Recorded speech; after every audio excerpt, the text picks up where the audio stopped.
ಯಾವಾಗ ಸದನದಲ್ಲಿ ಈ ವಿಚಾರ ಚರ್ಚೆ ಆಯಿತೋ ಓಕೆ ಒಂದು ಹಂತಕ್ಕೆ ಈ ಸಮಸ್ಯೆಗೆ ಸೊಲ್ಯೂಷನ್ ಸಿಗುತ್ತೆ ಅಂತ ಜನ ಅಂದ್ಕೊಂಡಿದ್ರು. ಬಟ್ ರಿಯಾಲಿಟಿ ನೋಡಿದ್ರೆ ಬೇರೆನೇ ಇದೆ. ಈ ವಿಚಾರವಾಗಿ ಮತ್ತೊಂದು ಪ್ರತ್ಯಕ್ಷ ವರದಿ ಇದೆ, ಬನ್ನಿ ನೋಡ್ಕೊಂಡು ಬರೋಣ.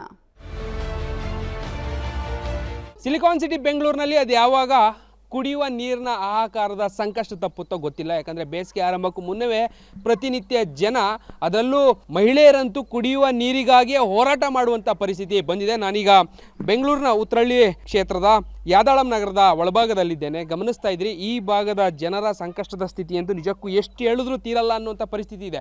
ನೀರು ಬಂದು ಎಷ್ಟೋ ದಿನಗಳಾಗಿದೆ ಈ ಭಾಗಕ್ಕೆ. ಕೇಳಿದ್ರೆ ಸಂಬಂಧಪಟ್ಟಂಥ BWSSB ಅಥವಾ ಇಲ್ಲಿನ ಸ್ಥಳೀಯ ಸಂಬಂಧಪಟ್ಟಂಥ ಅಧಿಕಾರಿಗಳನ್ನ ಕೇಳಿದ್ರೆ ನಮಗೆ ನೀರಿಲ್ಲ, ಏನ್ ಬಿಡೋಣ ಅನ್ನುವಂತಹ ಆರಿಕೆ ಉತ್ತರಗಳನ್ನ ಕೊಡ್ತಾ ಇದ್ದಾರಂತೆ. ಬಹಳ ಕಷ್ಟಗಳನ್ನ ಈ ಭಾಗದ ಜನ ಅನುಭವಿಸ್ತಾ ಇದ್ದಾರೆ. ಬಹಳ ಪ್ರಮುಖವಾಗಿ BWSSB ಏನಿದೆ ಈ ಭಾಗದಲ್ಲಿ ನೀರಿನ ಸಮಸ್ಯೆ ಆಗಿದೆ ಅಂತೇಳಿ ಅವರಿಗೆ ಕುಡಿಯುವ ನೀರಿನ ವ್ಯವಸ್ಥೆಯನ್ನಾದರೂ ಟ್ಯಾಂಕರ್ಗಳ ಮುಖಾಂತರ ಮಾಡುವಂಥ ಕೆಲಸವನ್ನು ಮಾಡಬೇಕಿತ್ತು.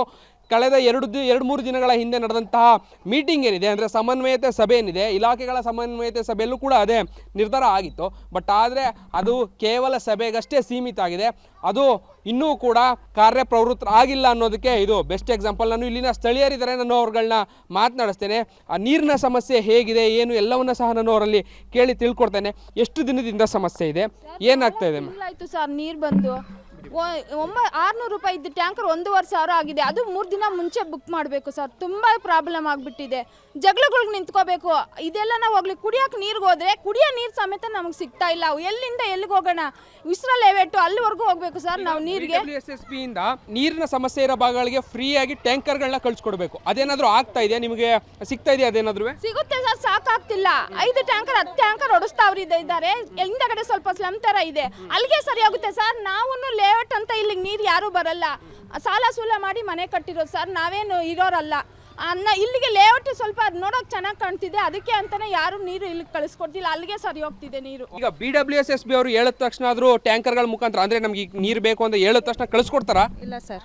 ಏನು ಹೇಳ್ತಾರೆ ಫೋನ್ ಮಾಡಿದ್ರೆ? ಫೋನ್ ಮಾಡಿಲ್ಲ. ಅಲ್ಲಿ ಬಂದು ಈ ಏರಿಯಾಗೆ ಒಂದು ಲೋಡೂ ಬಂದಿಲ್ಲ. 4 ತಿಂಗಳಾಯಿತು. ನಾವು ಕಾಸು ಕೊಟ್ಟು ತಿಂಗಳಿಗೆ 5,000 6,000 ನೀರಿಗೆ ಇಕ್ತಾ ಇದ್ದೀವಿ. ಹಿಂಗಿದ್ರೆ ಹೆಂಗೆ ನಾವು ಸಂಸಾರ ಮಾಡೋದು? ಹೆಂಗಿದ್ದ ಕಷ್ಟ ಆಗುತ್ತೆ. ಬಾಡಿಗೆ ಮನೆಯವ್ರಿಗೂ ದುಡಿಬೇಕು, ಆರ್ತಾವು ಕೇಳೋಕ್ಕಾಗಲ್ಲ. ನೀರು ಬೇಕು ಅಂತಾರೆ, ನಮಗೂ ನೀರು ಬೇಕು. ಹೆಂಗೆ ನಾವು ಇದನ್ನ ಪರಿಹಾರ ಮಾಡ್ಕೋಬೇಕು ಗೊತ್ತಾಗ್ತಾ ಇಲ್ಲ. ಸಂಬಂಧಪಟ್ಟಂತವ್ರಿಗೆ ಯಾರಿಗಾದ್ರೂ ಇದನ್ನ ವಿಚಾರಕ್ಕೆ ತಂದ್ರೆ ಏನು ಹೇಳ್ತಾರೆ? ಪ್ರತಿಯೊಬ್ಬರಿಗೂ ಕಂಪ್ಲೇಂಟ್ ಮಾಡಿದೀವಿ ಸರ್. ಅಂದ್ರೆ ಬೇಸಿಗೆ ಬರ್ತಾ ಇದೆ ಅಂತಾರೆ. ಬೇಸಿಗೆ ಇನ್ನೂ ಸ್ಟಾರ್ಟ್ ಆಗಿಲ್ಲ, ಈಗಲೇ ನಮ್ಗೆ ಪ್ರಾಬ್ಲಮ್ ಇದೆ. 2,000 ಕೊಟ್ಟು 2,000 ಆಗುತ್ತೆ ಅಂತಿದ್ದಾರೆ. 1,500 ಆಲ್ರೆಡಿ 1,500 ಆಗೋಗಿದೆ. ಈಗ 3 ದಿವಸ ಮುಂಚೆನೆ ಹೇಳ್ಬೇಕು. ಕಾಯಿನ್ ನೀರು ಸ್ಟಾಪ್ ಮಾಡ್ಬಿಟ್ಟಿದ್ದಾರೆ. ಇದು ಈ ಭಾಗದ ಜನರ ಮಾತುಗಳು. ಖುದ್ದು ಇವತ್ತು ಪಬ್ಲಿಕ್ ಟಿವಿ ಇದರ ರಿಯಾಲಿಟಿ ಚೆಕ್ ಅನ್ನ ಮಾಡ್ತಾ ಇದೆ. ನಾನು ನೇರವಾಗಿ ಈ ಏರಿಯಾದಿಂದಲೇ BWSSBಗೆ ಕರೆಯನ್ನ ಮಾಡ್ತೇನೆ. BWSSB ಅವರು ಏನು ಹೇಳ್ತಾರೆ, ನಾನು ಇಲ್ಲಿನ ಸ್ಥಳೀಯ ನಿವಾಸಿ ಆಗಿ ಅವ್ರ ಜೊತೆ ಮಾತನಾಡ್ತೇನೆ.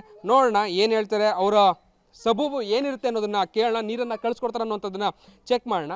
ಗಮನಿಸ್ಕೋಬೋದು, BWSSB ಹೆಲ್ಪ್ಲೈನ್. ನೆರವಿಗಾಗಿ ನೇರವಾಗಿ ಕರೆ ಮಾಡಿ 1902. ನೆರವಿಗಾಗಿ ನೇರವಾಗಿ ಕರೆ ಮಾಡಿ 1902. ಈ ನಂಬರ್ನಲ್ಲಿ ಟ್ರಾಫಿಕ್ ಅಧಿಕವಾಗಿರುವುದರಿಂದ ದಯವಿಟ್ಟು ನಂತರ ಕರೆ ಮಾಡಿ. ಗಮನಿಸ್ಬೋದು, ಇದು BWSSB ಅವರ ಹಣೆ ಬರಹ. ಕಣ್ಮುಂದೆ ಅವ್ರಿಗೆ ಫೋನ್ ಮಾಡ್ತಾ ಇದ್ವಿ, ಫೋನ್ಗಳು ಸರಿಯಾಗಿ ಕನೆಕ್ಟ್ ಆಗೋದಿಲ್ಲ. ಕನೆಕ್ಟ್ ಆದರೂ ಕೂಡ ಅವರು ಸರಿಯಾಗಿ ರೆಸ್ಪಾಂಡ್ ಮಾಡೋದಿಲ್ಲ. ಹೆವಿ ಟ್ರಾಫಿಕ್ ಇದೆ ಅನ್ನುವಂತಹ ಉತ್ತರ ಅಲ್ಲಿನ ಕರೆಯಿಂದ ನಮಗೆ ಗೊತ್ತಾಗ್ತಾಯಿದೆ. ಬಟ್ ಆದರೆ ಸಂಬಂಧಪಟ್ಟಂಥವ್ರು ಯಾರೂ ಕೂಡ ಇಲ್ಲಿ ತನಕ ಬರ್ತಾ ಇಲ್ಲ. ಮತ್ತೊಮ್ಮೆ ಅದನ್ನು ನಾವು ಪ್ರಯತ್ನವನ್ನು ಮಾಡೋಣ. ಏನು ಹೇಳ್ತಾರೆ, ಅಲ್ಲಿನ ನಿಜಕ್ಕೂ ಅಲ್ಲಿನ ರೆಸ್ಪಾನ್ಸ್ ಹೇಗಿದೆ ಅನ್ನೋದನ್ನ ಮತ್ತೆ ಪ್ರಯತ್ನ ಮಾಡ್ತೇನೆ. ಈ ನಂಬರ್ನಲ್ಲಿ ಟ್ರಾಫಿಕ್ ಅಧಿಕವಾಗಿರುವುದರಿಂದ ದಯವಿಟ್ಟು ನಂತರ ಕರೆ ಮಾಡಿ. ಎಸ್, ಇದು ಇವತ್ತಿನ ಸಮಸ್ಯೆ ಅಲ್ಲ. ಕಳೆದ ಅನೇಕ ದಿನಗಳಿಂದ ಈ ಭಾಗದ ಜನ ಈ ಸಮಸ್ಯೆನ ಎದುರಿಸ್ತಾ ಇದ್ದಾರೆ. BWSSB ಅವರು ಕೂಡ ಸರಿಯಾಗಿ ಸ್ಪಂದಿಸ್ತಾ ಇರುವಂಥ ಕಾರಣಕ್ಕೆ ಉತ್ರಳ್ಳಿಯ ಯಾದಳಂ ನಗರದ ನಿವಾಸಿಗಳು ಇಂಥ ಕೆಟ್ಟ ಸ್ಥಿತಿಗೆ ಬಂದು ತಲುಪುವಂತಹ ಪರಿಸ್ಥಿತಿ ಬಂದೊದಗಿದೆ. ಆದಷ್ಟು ಕೂಡಲೇ ಸಂಬಂಧಪಟ್ಟಂಥವ್ರು ಇದನ್ನು ಸರಿಪಡಿಸಲಿಲ್ಲ ಅಂತ ಹೇಳಿದ್ರೆ ಹನಿ ನೀರಿಗೂ ಕೂಡ ಜನ ಬೇರೆ ರೀತಿಯಲ್ಲಿ ಹೋರಾಟವನ್ನು ಮಾಡಬೇಕಾದಂಥ ಪರಿಸ್ಥಿತಿ ನಿಜಕ್ಕೂ ಎದುರಾಗುತ್ತೆ. ಕ್ಯಾಮ್ರಾ ಪರ್ಸನ್ ಪರಮೇಶ್ ಜೊತೆ ರಾಘು ಮರಿಸ್ವಾಮಿ, ಪಬ್ಲಿಕ್ ಟಿವಿ, ಬೆಂಗಳೂರು.